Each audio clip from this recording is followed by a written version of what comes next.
Good evening student, welcome to smart IAS classes. आज हम लोग लेक्चर वहीं से स्टार्ट करेंगे जहां से हमने प्रीवियस लेक्चर स्टॉप किया था, मतलब ट्रांसपोर्टेशन इन प्लांट। क्या होता है ये ट्रांसपोर्टेशन इन प्लांट? देखिए, जैसे हमारी बॉडी में ट्रांसपोर्टेशन सिस्टम होता है, ब्लड फ्लो करता है पूरी बॉडी में, किसको?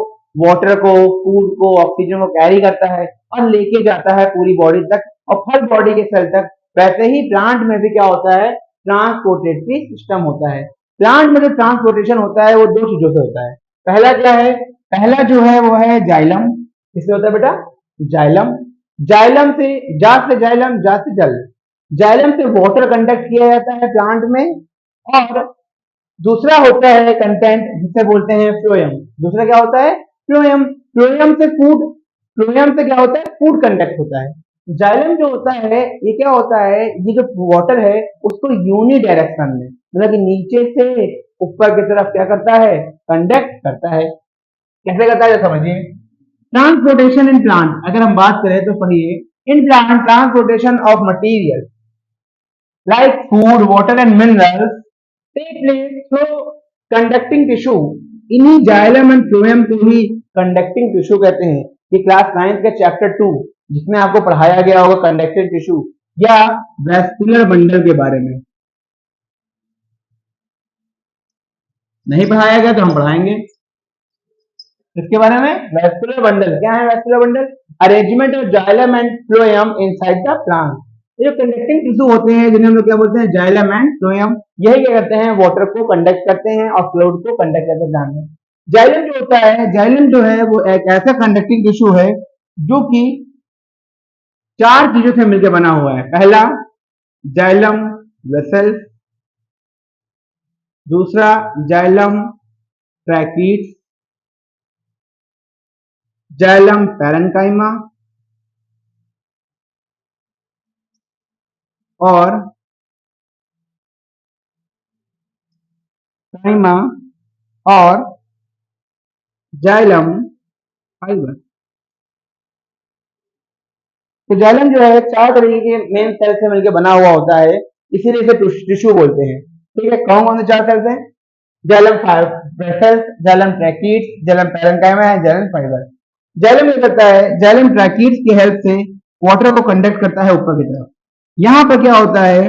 एक फोर्स काम करता है जिसे बोलते हैं एशेंट ऑफ सैप। क्या बोलते हैं?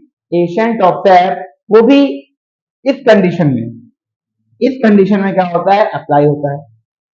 जाइलम वेसल्स क्या करती हैं? पानी को रूट कैप से, जाइलम नीचे रूट होती है पेड़ में, वो जो रूट होती हैं वो अपने सरफेस से पानी को एब्जॉर्ब करती हैं। अब जब एब्जॉर्ब किया पानी, एब्जॉर्ब करके पानी कहाँ आया? ऊपर आया। जब पानी एब्जॉर्ब करके बेटा ऊपर आया तो क्या होता है? तो क्या होता है बेटा? जब पानी एब्जॉर्ब होकर ऊपर आया तो वो क्या हुआ? छोटे छोटे स्पेस में आके भर जाता है। अगर छोटे छोटे स्पेस में आएगा तो पानी का क्या होगा? ट्रांसफर होगा। यहां पर हो गया प्रोसेस ऑफ ऑस्मोसिस। क्या होगी? प्रोसेस ऑफ ऑस्मोसिस का मतलब क्या हुआ? पानी का हायर कंसंट्रेशन से लोअर कंसंट्रेशन की तरफ मूव करना। कहां से कहां तक की? तो यहाँ पर नीचे पानी का कंसंट्रेशन हाई था, ऊपर लो था, तो पानी नीचे से कहाँ आया? ऊपर। अब ये जो वाटर होता है ये यूनि डायरेक्शनल क्यों कहा गया? क्योंकि पानी हमेशा, वाटर जो है वो मिनरल्स को सॉइल से लेके आता है और ये हमेशा एक ही डायरेक्शन में काम करता है, मतलब कि केवल नीचे से ऊपर की तरफ आएगा, ऊपर से आ करके ट्रांसपिरेटरी फोर्स के थ्रू इवोपरेशन कर जाएगा, इवोपरेट कर जाएगा, आउटसाइड दी बॉडी निकल जाएगा। वाटर का काम होता है फूड के फॉर्मेशन में, इसीलिए प्लांट में ट्रांसपोर्टेशन का होना बहुत जरूरी है। जैसे ये लिखा है फाइबर्स हैं, सेल्स है, वेसल्स हैं और ये है ट्रैकीट्स जाइलम की, जो मैंने आपको यहाँ बताया। वैसे ही ऑस्मोसिस के अलावा भी एक और फोर्स होता है जिसे बोलते हैं एशेंट ऑफ सैप। क्या बोलते हैं? Ancient of SAP. इसका मतलब होता है कि जो प्लांट है उसकी रूट्स पे एक फोर्स होता है जिसको बोलते हैं ट्रांसपिरेटरी। कैसा फोर्स बोलते हैं? ट्रांसपिरेटरी।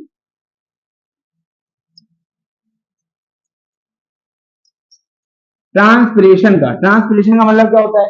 ट्रांसपिरेशन का मतलब होता है एक्स्ट्रा वाटर का लॉस होना by the help of aerial part of the plant. अब क्या है? ट्रांसपिरेशन हुआ, प्लांट के जो एरियल पार्ट थे वहां से कोर्स लगा नीचे रूट पर, उस कोर्स को बोलते हैं ascent of SAP course.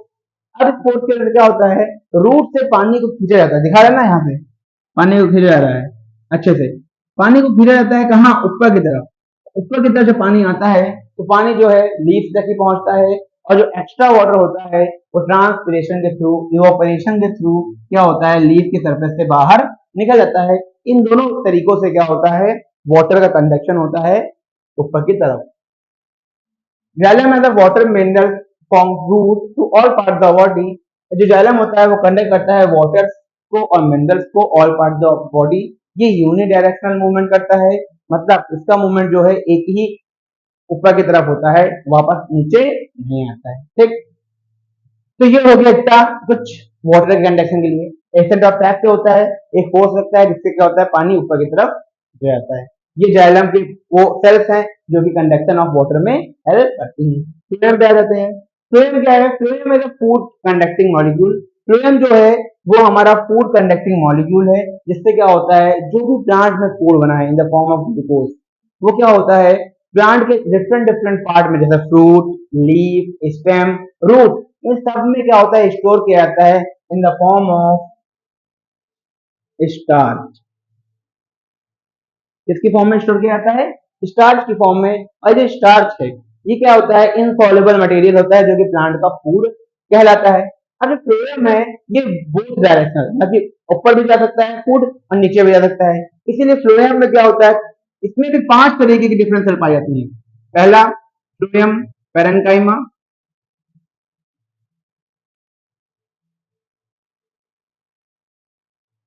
Parenchyma, phloem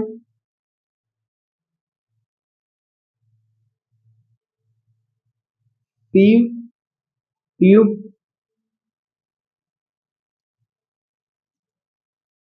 सीव cells, phloem parenchyma sieve tube, sieve cells, companion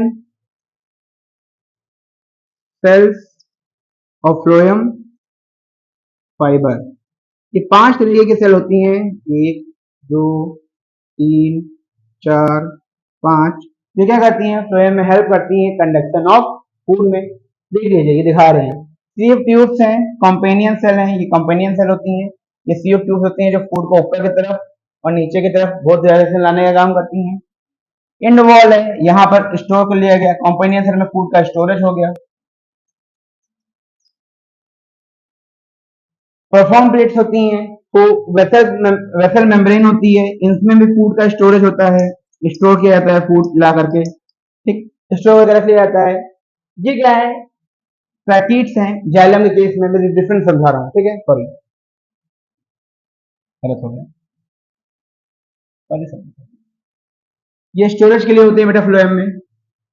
अब दिखाया मैंने डिफरेंस, ये फ्लोएम की सेल्स हैं, ये जाइलम की सेल्स हैं। देख लीजिए, जाइलम की सेल्स ज्यादा न्यूक्लिएटेड होती हैं और फ्लोएम की जो सेल है वो ज्यादा न्यूक्लिएटेड नहीं होती हैं। ये सिलेंड्रिकल होती हैं और इसमें काम क्या होता है, केवल फ्लोएम के जो फूड कंटेंट है उसे अप एंड डाउन ले जा करके स्टोर करना प्लांट के अंदर। जाइलम में क्या होता है, केवल अपवर्ड होता है, इसीलिए जाइलम में जो वाटर है H2O है वो फ्लो करता है, और फ्लोएम में जो फूड है वो ऊपर से नीचे की तरफ, नीचे से ऊपर की तरफ, या ऊपर से और अदर की तरफ फूड का क्या होता है, कंडक्शन होता है।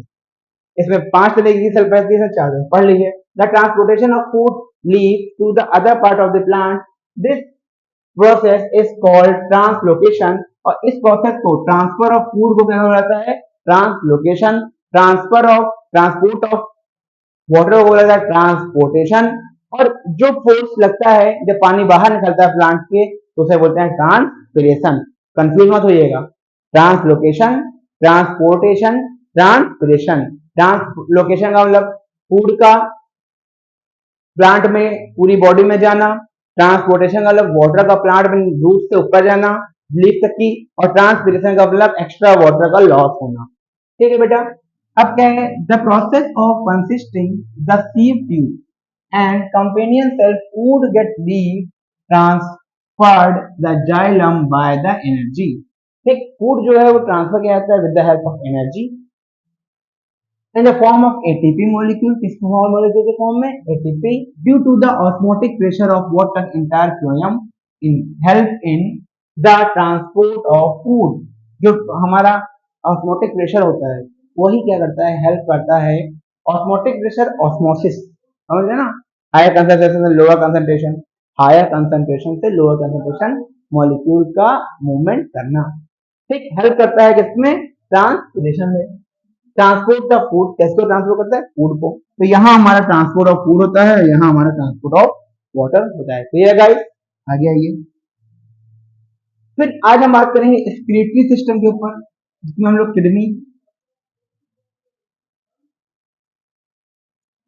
किडनी के बारे में पढ़ेंगे।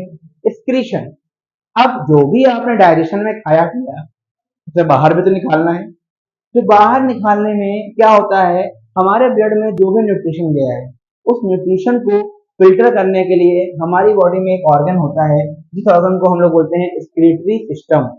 ठीक, उस ऑर्गन के अरेंजमेंट हम लोग क्या बोलते हैं, एक्सक्रीटरी सिस्टम। और जो एक्सक्रीटरी सिस्टम है बेटा, ये बना हुआ होता है किडनी से। कितनी किडनी से, दो किडनी से।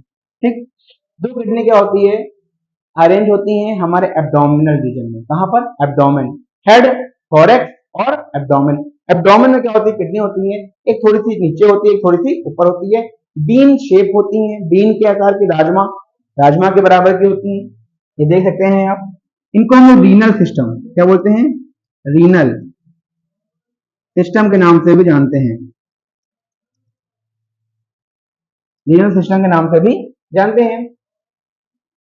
Excretion is the process by which waste product produced during metabolic activity remove outside the body। इसमें क्या होता है, एक्सक्रीशन में जो हमारे मेटाबॉलिक एक्टिविटी में वेस्ट मटेरियल बनता है उसे बॉडी से आउटसाइड रिमूव किया जाता है।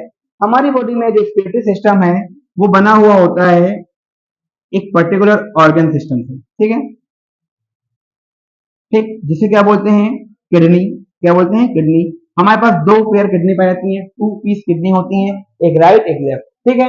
तो जो किडनी होती है इनका काम होता है फिल्ट्रेशन ऑफ ब्लड करने का। जैसा कहा क्या काम होता है, ब्लड को धीरे धीरे धीरे धीरे फिल्टर करने का।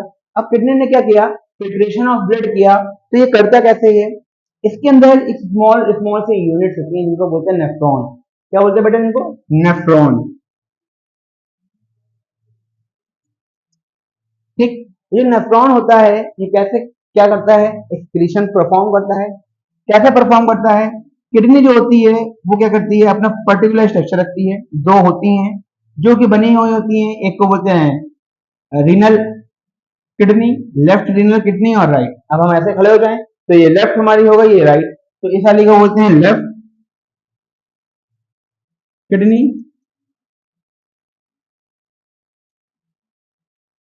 और इसे बोलते हैं राइट किडनी। ठीक, इससे किडनी से पतले पतले जो ट्यूब निकली रहती हैं, इन ट्यूब को हम लोग बोलते हैं यूरेथ्रा या यूरेटर। किडनी के नीचे की तरफ एक बड़ा सा बल्ब लाइक स्ट्रक्चर होता है जहां पर हमारा यूरिन करीबन 500 ml क्या होता है, स्टोर होता है। उसको हम लोग बोलते हैं यूरिनरी ब्लडर।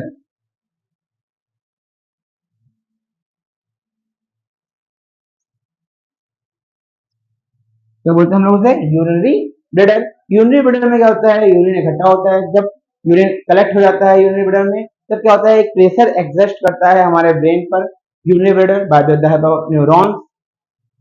तो यूरिन हमारे ब्रेन में कहते हैं क्या करना चाहिए, स्प्लिट करना चाहिए, यूरिनेशन करना चाहिए। और हम लोग यूरेथ्रा के थ्रू, इसके थ्रू, यूरेथ्रा, यूरेथ्रा के थ्रू यूरिन को बाहर निकाल देते हैं। मेल में यूरेथ्रा और जेनाइटल ओपनिंग सेम होती है, फीमेल में अलग अलग होती है, ठीक है। तो यूरेथ्रा के थ्रू क्या होता है, यूरिन को हम लोग आउटसाइड की बॉडी निकाल देते हैं। जैसे हमारे अंदर किडनी है, वैसे प्लांट में भी एक्सक्रीशन होता है by the help of gum, by the help of transpiration, sorry transpiration ये नहीं है, by the help of leaf, by the help of resin, by the help of transpiration. By the help of transpiration. इन सब process से क्या होता है, जैसे हमारे अंदर एक्सक्रीशन होता है प्लांट में भी होता है। आगे बढ़ते हैं। अब क्या है excretory system in human being, यहाँ समझाता हूँ अच्छे से, वहां मैं समझाने लगा था, ज्यादा अच्छे आ नहीं है।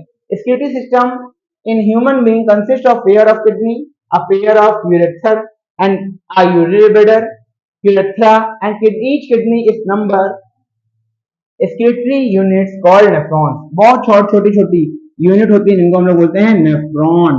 क्या बोलते हैं? नेफ्रॉन। आज जो किडनी है ये किससे बनी है? ये क्या है, यहाँ पर रीनल वेन आती है। रीनल वेन का मतलब जो वेन है जो कि इम्प्योर ब्लड लेके आ रही है, और प्योर होकर के रीनल आर्टरी ब्लड को वापस लेके जाती है। माना ब्लड आया, फिल्टर्ड हुआ और रीनल से वापस चला गया। फिल्टर होने के लिए किडनी के अंदर आता है। दो किडनी है हमारे पास में, इसको लेफ्ट, इसको राइट।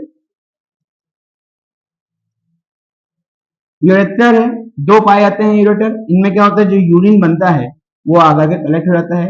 ये यूरिन यहाँ भर जाता है, इसे बोलते हैं ब्लैडर या यूरिनरी यूरिनरी ब्लैडर। और यूरेथ्रा से आउटसाइड द बॉडी निकाल जाता है in the form of urine. अब ये जो यूरिन है ये different different type of animals में डिफरेंट डिफरेंट तरीके का होता है। जैसे हम लोग यूरिन एक्सक्रीट करते हैं, जब जो एनिमल्स डिजर्ट में रहते हैं वो यूरिक एसिड, उनका यूरिन थोड़ा डार्क होता है, सांद्र होता है, गाढ़ा होता है, कॉन्सेंट्रेटेड होता है, तो यूरिक एसिड करते हैं। कुछ जो वाटर में रहते हैं, वाटर वाले एनिमल होते हैं, वो अमोनिया करते हैं, वो अमोनिया करते हैं, NH3 एक्सक्रीट करते हैं। ठीक है, तो डिफरेंट डिफरेंट ऑर्गेनिज्म में डिफरेंट डिफरेंट एक्सक्रीटरी प्रोडक्ट होता है जो कि करा जाता है। अब जो किडनी है, इस किडनी को भी स्मॉल स्मॉल टू पार्ट्स में डिवाइड किया गया है। ठीक है बेटा, क्या है स्मॉल स्मॉल टू पार्ट्स? तो स्क्रीटरी सिस्टम कैसे है? किडनी के ऊपर छोटी छोटी दो ग्लैंड पाई जाती हैं जिनको बोलते हैं एड्रिनल ग्लैंड। क्या बोलते हैं बेटा? एड्रिनल। ये हमारी फियर हार्मोन ग्लैंड है।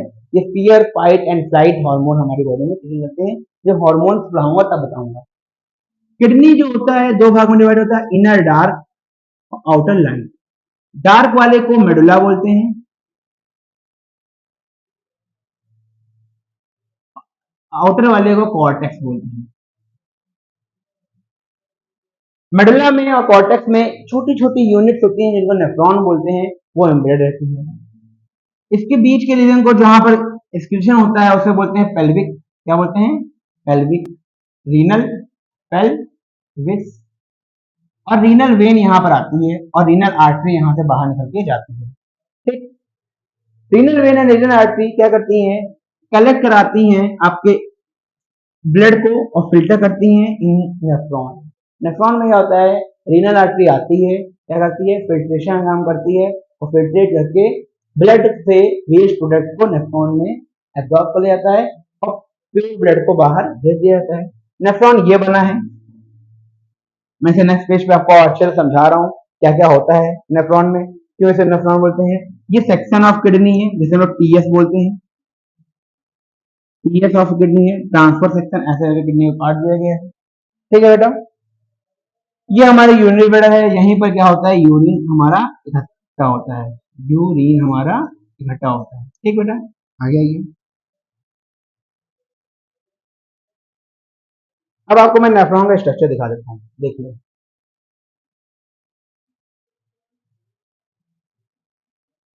कुछ ऐसा होता है नेफ्रॉन का।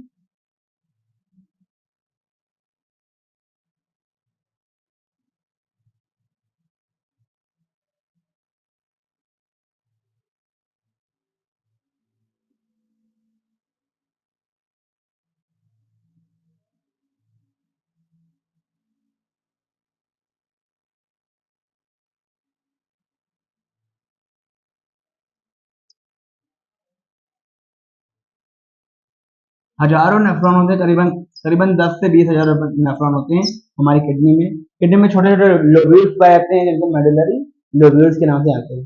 नेफ्रॉन के बाहर वाले रीजन को बोलते हैं ब्रोमेन,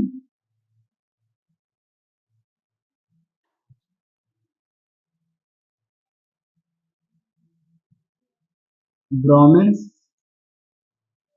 कैप्सूल। इसमें क्या होता है, ब्लड वेसल्स आती है, यहाँ घुसुल मिल जाती है और फिर वापस चली जाती है बाहर, ऐसे ऐसे करते हुए।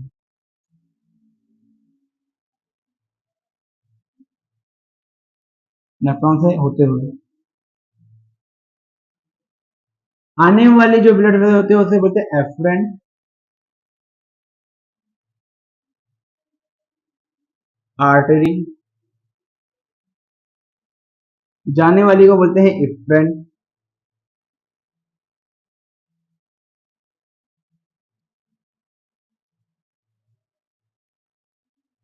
आर्टरी,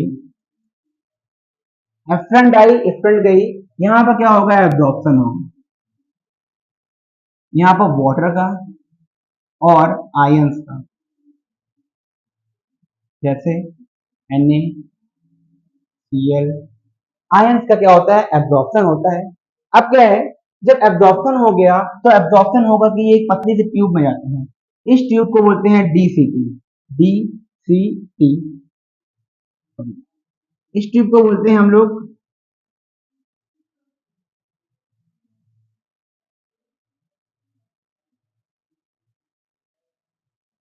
क्या बोलते हैं बेटा इसको, PCT। PCT, और जो नीचे है, अब ये PCT नीचे गई तो ये बनाती है loop of Henley.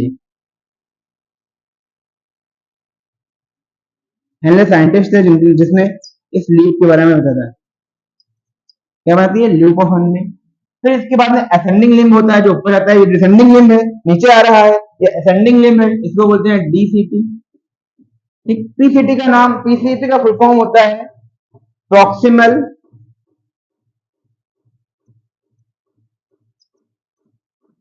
Convoluted tubules. DCT का नाम होता है डिस्टल कॉन्वोल्यूटेड ट्यूब्यूल्स। ठीक, PCT में क्या होता है, जब एब्जॉर्प्शन होता है तो यहाँ पर जब नीचे अंदर जाता है तो लूप ऑफ हेनले और PCT से क्या होता है, ग्लोमेरुलस में या ब्राउमन कैप्सूल में एब्जॉर्प्शन हुआ और इसके अंदर वाले रीजन को बोलते हैं ग्लोमेरुलस।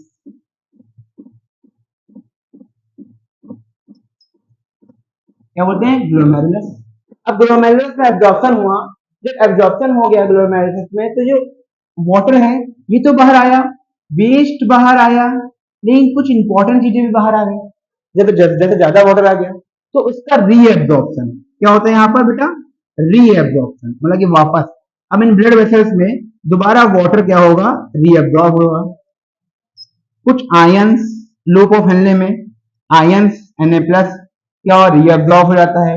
रीअब्जॉर्ब होने के बाद में क्या होता है, फिर DCT के थ्रू बाहर निकल करके एक पतली ट्यूब में चले जाता है यूरिन, जिसे बोलते हैं कलेक्टिंग डक्ट। क्या बोलते हैं बेटा, कलेक्टिंग डक्ट। और कलेक्टिंग डक्ट में आकर के ये क्या होता है, आगे बाहर निकला जाता है, कहां पर, यूरेटर्स में। कहे में बाहर मिला दिया जाता है, यूरेटर्स में, और यूरेटर्स लेकर के इसे यूरिनरी ब्लड में जाता है। तो नेफ्रॉन क्या है, स्ट्रक्चर एंड फंक्शन यूनिट है, और ये क्या करती है, ये फिल्टर करती है ब्लड को और ब्लड का रीअब्जॉर्प्शन कराती है वेस्ट मटेरियल में, वेस्ट मटेरियल का रीअब्जॉर्प्शन करवाती है, जो बिल्कुल वेस्ट होता है उसे कलेक्टिंग डक्ट में ले जाके आउटसाइड द बॉडी निकाल देती है। अब हम लोग पर डे करीबन 2 से 3 4 5 बार यूरिनेशन करते हैं। ठीक है, यूरिनेशन करते समय जो हमारा फर्स्ट यूरिन होता है जो हम सो के उठते हैं उसमें ज्यादा वेस्ट मटेरियल पाया जाता है, क्योंकि वो रात भर का जो हमारा फिल्ट्रेटेड ब्लड होता है उसका वेस्ट होता है। क्लियर, कोई doubt. Nephron, structure of nephron, यहाँ मैंने नेफ्रॉन लिखा है। ठीक, यही बताया, each nephron has cup like structure, they called Bowman capsule containing bundle of capillaries that glomerulus, जिसे ग्लोमेरुलस बोला गया। The Brahman capsule lead into the tubules structure which join into collecting duct and renal arteries being nitrogenous waste, और जो waste होता है हमारा वो nitrogenous waste कहलाता है, ऐसे ammonia, urea, uric acid and urine along with excess water can into nephron and fill the nitrogenous waste, water and salt which passes through the tubular structure called collecting duct। कहाँ जाता है, collecting duct में भेज दिया जाता है। Water and salt are the waste then passes through the ureter and into the UV bladder and set outside the body. अब waste collect होता है और आउटसाइड द बॉडी रिलीज दिया जाता है बेटा। क्लियर हुआ ना? नेफ्रॉन का स्ट्रक्चर देख लीजिए दोबारा। ये नेफ्रॉन है, किडनी हो गया, ये पूरा नेफ्रॉन का स्ट्रक्चर मैंने आपको बढ़िया बना के समझाया है। ये स्ट्रक्चर ऑफ किडनी हो गया है। ये शुरुआत मैंने बताया था कैसे हमारी बॉडी में रेस्पिरेटरी सिस्टम होता है। तो ये हो गया कुछ बातें, ठीक। अब क्या है, the useful product like ammonia and glucose, जैसे ammonia, glucose, salt are reabsorb. मैं बता ना, लूप ऑफ हेनरी में और डी सिटी में और पी सिटी में रीअब्जॉर्प्शन होता है, जैसे salt, water and amino acid. Capillaries around the tubules, जो ट्यूब्यूल्स के चारों कैपिलरीज होती है, ब्लड वेसल्स होती हैं, वो दोबारा रीअब्जॉर्ब कर लेती हैं इन सभी चीजों को, ठीक। आगे देखिए बेटा, एक्सक्रीशन इन प्लांट। देखिए बेटा, जैसे हम लोग एक्सक्रीशन करते हैं वैसे प्लांट भी एक्सक्रीशन करते हैं। प्लांट का जो एक्सक्रीटरी प्रोडक्ट होता है वो हमारे यूज में आता है। प्लांट हमारे लिए पूरी तरीके से यूजफुल है, वैसे प्लांट का जो एक्सक्रीटरी प्रोडक्ट है वो भी हमारे लिए क्या है, यूजफुल है कि नहीं? जैसे हम लोग प्लांट का गम यूज करते हैं, प्लांट से रबड़ बनाई जाती है, तो जो गम होता है वो भी प्लांट से ही आता है। रेजिन्स, गोंद, ठीक है।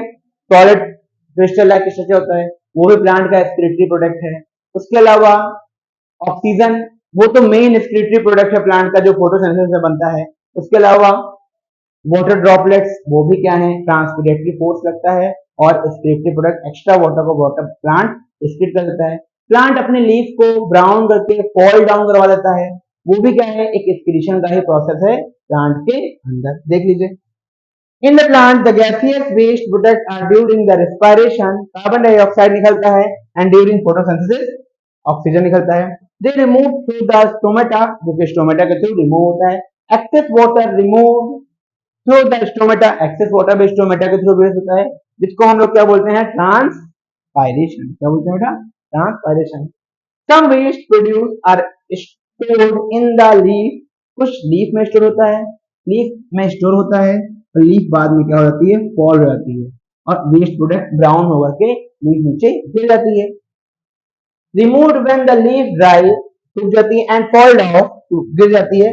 Some waste produce are store in vacuoles, plant में वैक्यूल्स होती हैं, वैक्यूल सेल्स में वेस्ट इकट्ठा होता है, उससे निकल जाता है। Some waste produce like gum and resin and stored in the old xylem cell. Some waste produced are as removed to the roots. कुछ वेस्ट क्या होता है, रूट्स के थ्रू भी सॉइल में रिमूव कर दिया जाता है और सॉइल में ही वो वेस्ट चला जाता है प्लांट पे। This is all about excretion of plant. This is the process excretion in plant. Gum, transpiration, respiration and photosynthesis,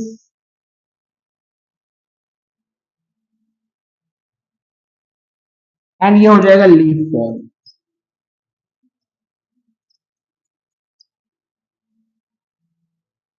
leaf fall इस तरीके से गम निकाल के और रेजिन्स निकाल के प्लांट वेस्ट प्रोडक्ट को बाहर निकालता है। ट्रांसपिरेशन में वाटर को निकालता है, रिस्पायरेशन में कार्बन डाइऑक्साइड को निकालता है, फोटोसिंथेसिस में ऑक्सीजन को वेस्ट के रूप में बाहर निकालता है। लीफ फॉल में वैक्यूल्स में वेस्ट मटेरियल को भर करके लीफ को नीचे गिरा देता है। तो इतना काम प्लांट करता है अपने वेस्ट को आउटसाइड द बॉडी निकालने के लिए।